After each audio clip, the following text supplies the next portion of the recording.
seeing lots of inefficiencies and things that just make no sense in the way people approach problems, especially in engineering. I wanted to put together a list of various improvements and habits that I think lead to more effective engineering, and in many ways more effective really any kind of work. So first, there's a couple of, I think, key principles. First, to work smart and not hard. Right? It's easy to be busy and do things and just use up energy, but the real question is that energy being put to actual useful work? Which leads to a second principle, where how do we know if we're working smart? Well, are we accomplishing a task or are we accomplishing a goal? Because sometimes the task and the goal may not be the same thing. You may want to, let's say you want to travel to some particular country. That's the goal. Now the task is to get on the airplane. Okay, but you want to make sure you get on the right airplane. It sounds kind of silly, but very often, without thinking, you can do something and it turns out, well, why are you doing it? Well, I don't know. What's the purpose of it? Well, maybe this. How is that going to help solve the actual problem? How is that going to accomplish the actual goal? I don't know. And what's the point? So, really make sure that the task is actually aligned with the goal and that what you're doing actually makes sense in making the bigger goal actually happen. And then, of course, when you know where you're going, how do you effectively get there? Well, you can say there are the next three principles. So number 3 is work from first principles, meaning what are the fundamental truths, the fundamental laws or theories or equations? What's the fundamental items from which you can start to then draw the correct conclusions? And number 4, when you're trying to draw a conclusion, when you want to say, here is some result, don't just say, oh, it's good. No, have actual data, numbers, evidence to support what you're saying. Because otherwise you say it's good and I say it's bad, and what's the reality, right? It should not be a debate what the result is. There should be a real solid data or evidence to say one way or the other. And number 5, if it does not fit, you must not quit. Yes, to have number 3 and number 4, it's not easy. Right? It's hard to work out some logic. It's hard to get data, analyze it correctly. Yes, it takes a lot of time. It takes effort. But you cannot quit. You cannot just say, well, it's hard. Oh, it's not working, so I will just no.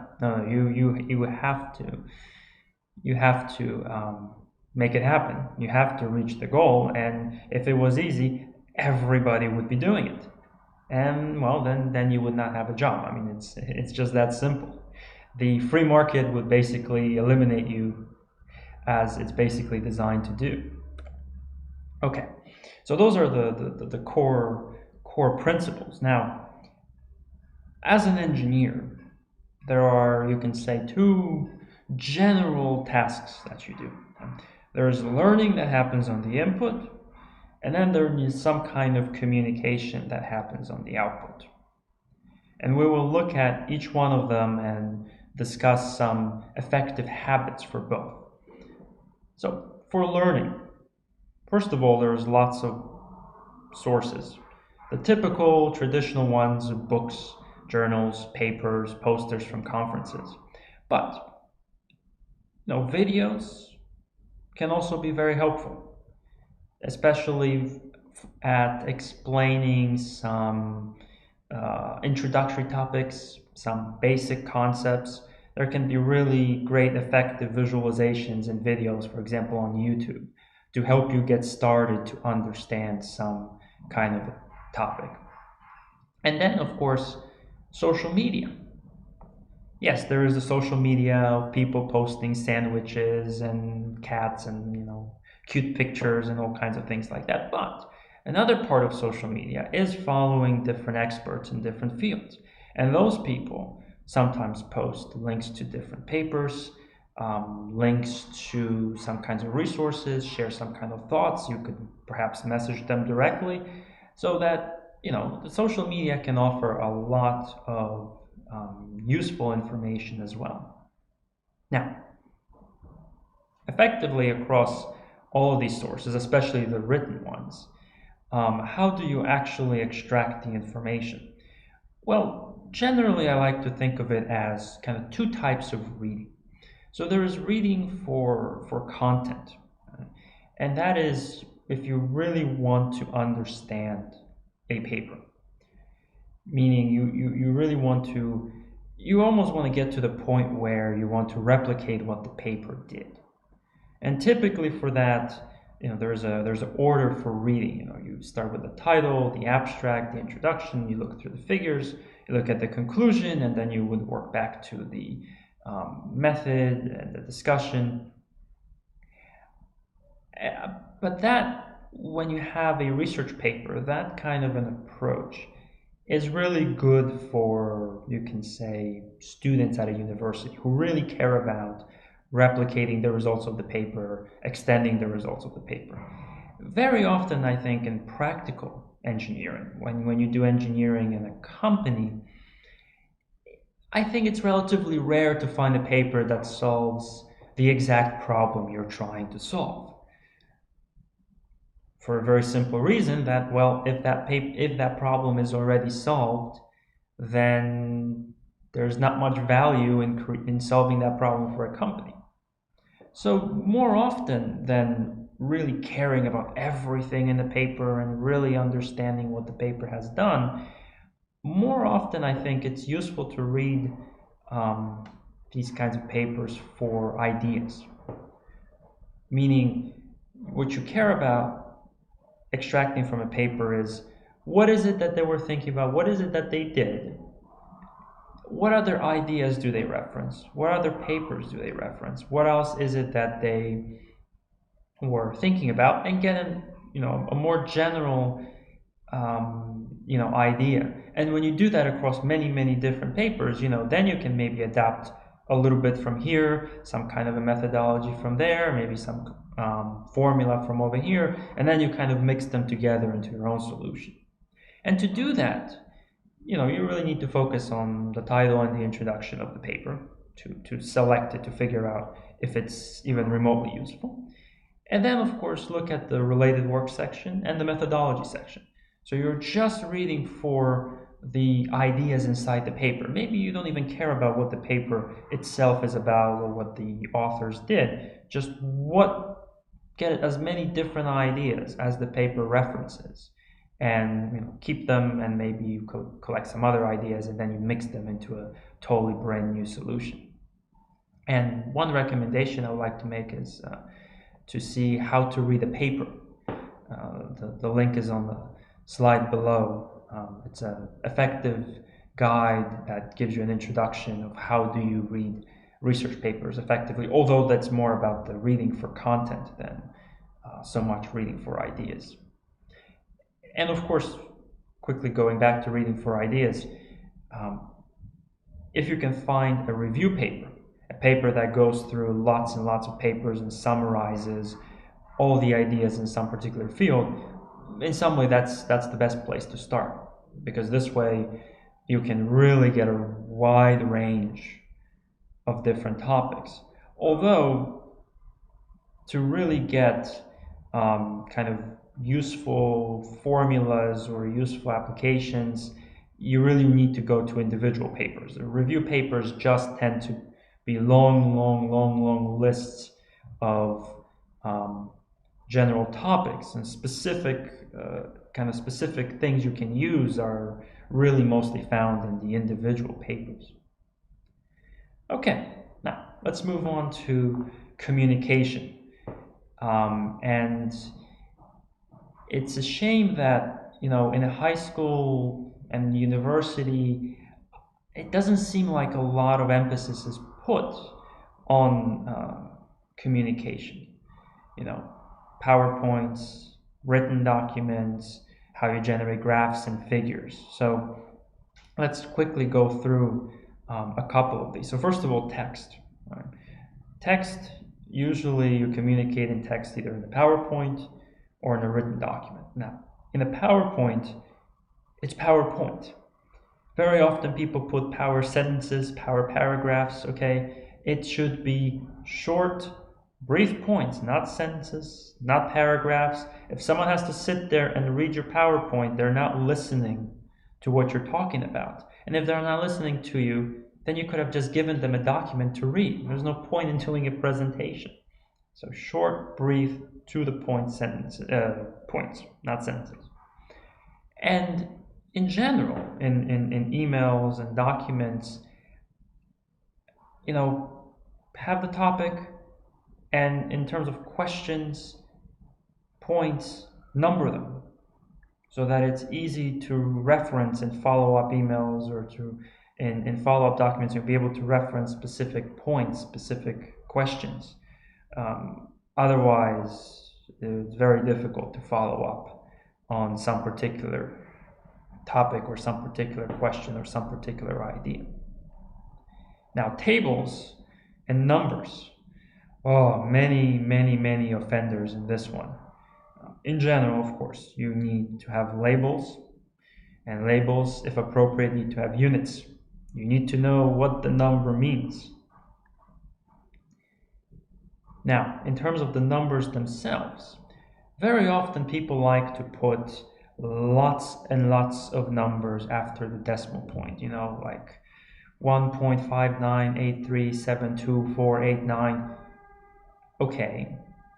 Now, there may be cases where that's appropriate, especially if you're doing some very precise physics experiment. But most of the time,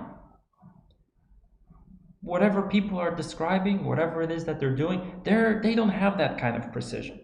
Those numbers are mostly just garbage generated by some computer computations.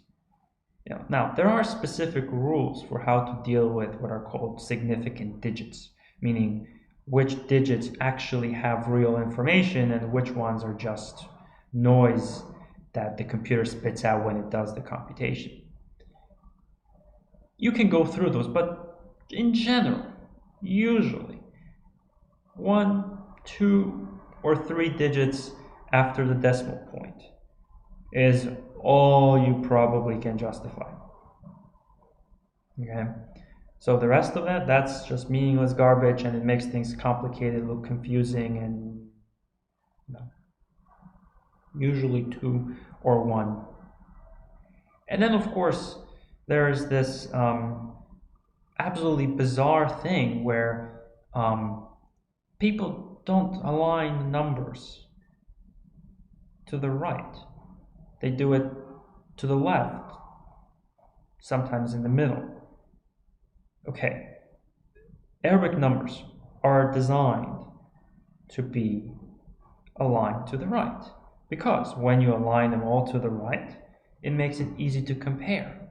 The bigger ones, the longer numbers, are the bigger ones. And then when you have 2 of the same length, then the one with the bigger digit in front is the bigger one. When you align them to the left, it makes no sense. Now, you could have them in the middle sometimes because it looks nice, especially if you're not comparing the numbers. But in general, it should always be aligned to the right. And you also want to make sure you always have the decimal points aligned. Again, it's also for comparison reasons. And then graphs. Now, graphs, well, first you want to make sure you select the right graph. The biggest offense here tends to be connecting points that are not meant to be connected. All right. So if you have a graph and there are some points and you draw a line between them, you're really saying that there is some relationship between those points, and there better be some relationship between those points. Otherwise, what you really want to do is draw a scatter plot and then maybe fit a line through that. But that's not the same as connecting the actual points. And then, of course, all the graphs need to have a main title, need to have a label on the axis with the units. Again, you want to know what the numbers actually mean. And a legend, especially in the cases as we see with this graph where we're plotting actually two things at the same time. And you want to make sure it's clear, what is the line, what are the bars, and you want to make sure that it's also clear which axis applies to the bars and which axis apply to the line, and what are the units for both. I mean, going back to the core principles, if your goal is to communicate something with the graph, then make sure you accomplish a clear communication. Otherwise, maybe all you're doing is just accomplishing the task of making a graph, and that's not very helpful. Which brings me to the last point about graphs. Try to make them meaningful and try to use as few of them as possible. Very often people, go nuts with the graphs. They'll make 20, 30, 40 graphs where, oh my God, yes, maybe there is lots of different ways to view the data. But try to, use a few to really capture the core relationship. Otherwise, you're going to lose your audience. And then, of course, meetings. Again, the point of a meeting is to have a discussion between the people and to reach some kind of a conclusion. So, what do we need for that? Well, first of all, we really want to use as few people as possible. All right? And those people that will come, we want to make sure that they're prepared to do the discussion and to make conclusions. What do they need for that? Well, they need to know what the agenda will be.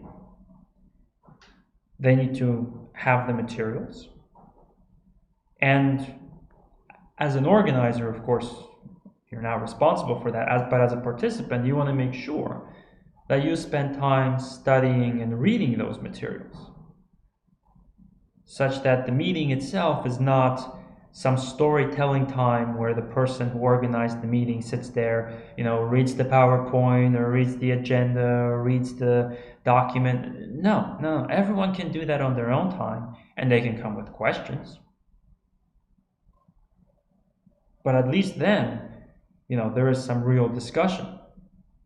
Not just, again, some kind of a story time where everybody basically sits there and listens to someone go on and on and on about something. No, that's not the point of the meeting. All right? Again, the point is to have a discussion and to make some conclusions. Reading, people can do that on their own time, much more efficient. And then let's finish off with a little bit of time management. So knowing how to do learning effectively, learning and also knowing how to do the communication still means there's a lot of things in between those two, which is the engineering work, and all of it requires good time management. And it may seem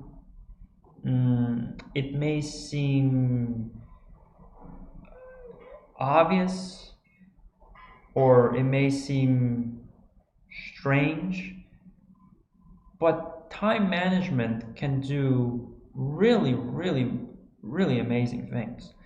A friend of mine, he didn't start as a math major, but he wanted to be a math major, so he switched into math. And the math department is a very difficult department. And without the appropriate background and without the appropriate start, it is extremely difficult to really do well in university level math. But what he did was every day he would have a to-do list and he would have a schedule. I believe he would plan out his day down to a 15-minute interval. And he would do something like, I'll study for 45 minutes, then take 15 minutes break. 45 minutes of work, 15 minutes break. And having that very specific focus time followed by the break, and having a specific to-do list for the day, made him extremely, extremely effective at studying and going through all of this math material, to the point where when he graduated, he was at basically the top of the math department. Even though, unlike most of his peers, he did not have quite the same rigorous background in mathematics. So he was actually able to leverage good time management, not only to catch up, but to surpass the kinds of people that have already spent lots of time studying math. So the leverage of using your time wisely, even with breaks. This isn't just saying we have to spend lots of time doing something. It's about making sure you spend very focused time, and that you prioritize, and that you do things a little bit at a time, but each time you do it effectively. Can really lead to very good results. But to have a to-do list, to have focused work, to have prioritized tasks, sometimes you have to say no. Otherwise, there will always be other requests. You always get distracted. You always have some, other people pulling you in different directions. So ultimately, once you have your schedule, once you have your list, once you know what you need to do and the way you need to do it, everything else just has to wait. It has to go to the bottom of the pile. And that's the way you squeeze out the most efficiency. All right, so I hope you found some or all of those useful. I hope you can use them in not just engineering, but hopefully in other areas as well, because these are not just limited to engineering work. I think they're kind of general purpose methods for becoming more effective at anything you do.